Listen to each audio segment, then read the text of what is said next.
I hope you guys are ready for some news, because I have some news.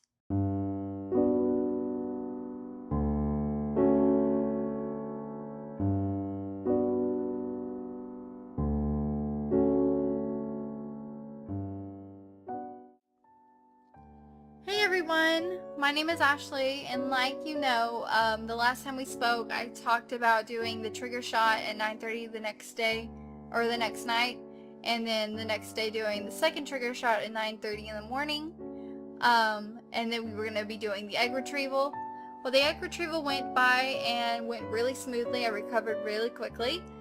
We got 12 happy, healthy, mature, fantastic eggs.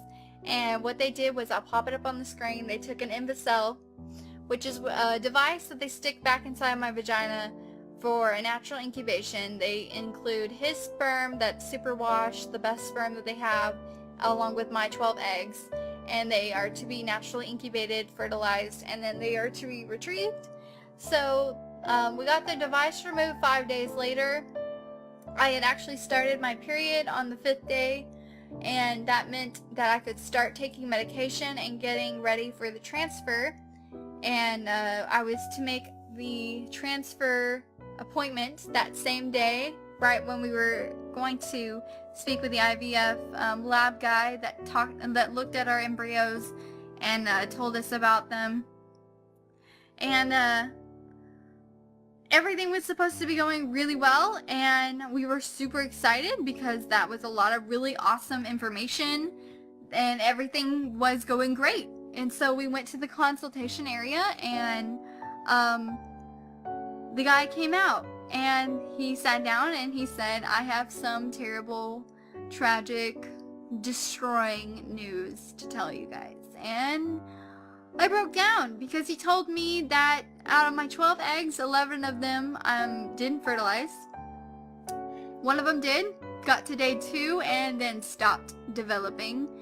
Developmental arrest, I believe, is what it's called. It's very common for eggs to go through that from the 2nd day. It happens a lot, apparently. But 11 of those eggs didn't even fertilize. When directly introduced to hundreds of sperm or thousands of sperm, they didn't even do anything. So that was very devastating, and I didn't understand why my perfectly happy, healthy, mature eggs didn't do anything that they were supposed to do. He told me that if she would be here, if would have been here, we would be talking to my physician right then, but she was out of town, so I'd have to make an appointment, and my appointment to speak to her about everything is tomorrow. It has actually been 6 days since I got that information, that news, that tragic, horrifying news. So there's a lot of things that could be a factor.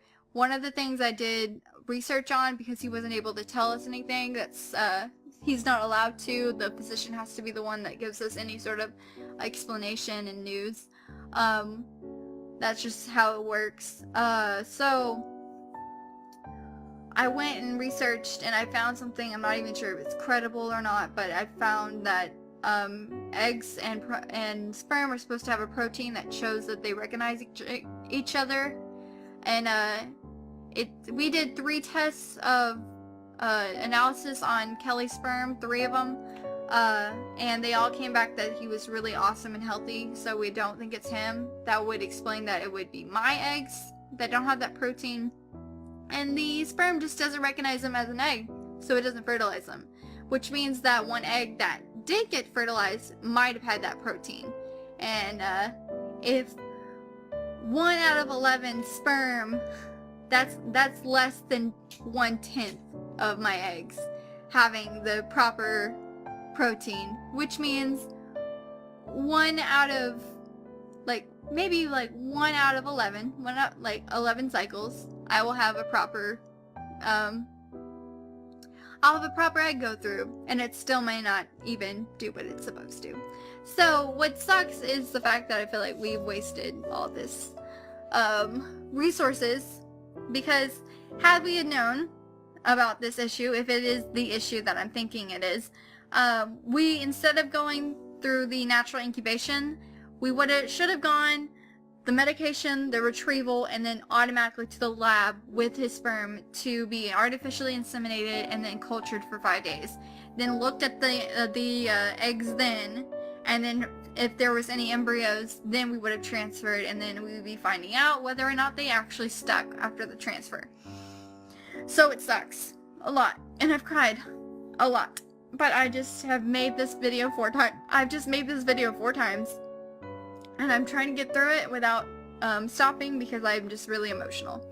So with that information, that means that every time I got a positive ovulation test, that means I still could have been ovulating. I have PCOS, so my cycles are few and far between, so it takes about 3 months per cycle. So I still could have been ovulating. It's just, even with the timed ovulation, finding out everything I'm supposed to be doing it correctly, we could have been, sperm could have been meeting that egg the entire time, but because it doesn't recognize it as an egg, that's why we haven't been able to get pregnant, which would explain a lot.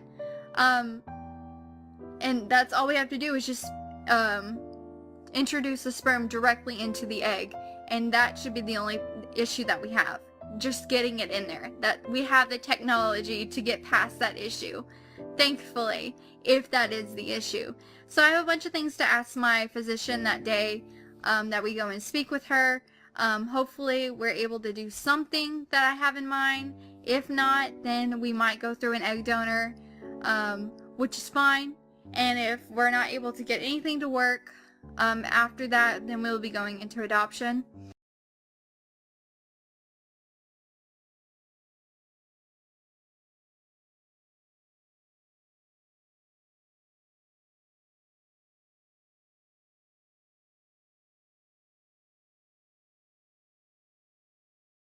If all of this doesn't work and we end up doing adoption, it could take years before we actually have one, and it still might not even work. We still might not end up with a child. But you know what? At the end of the day, if this works, this child will know that I never would have given up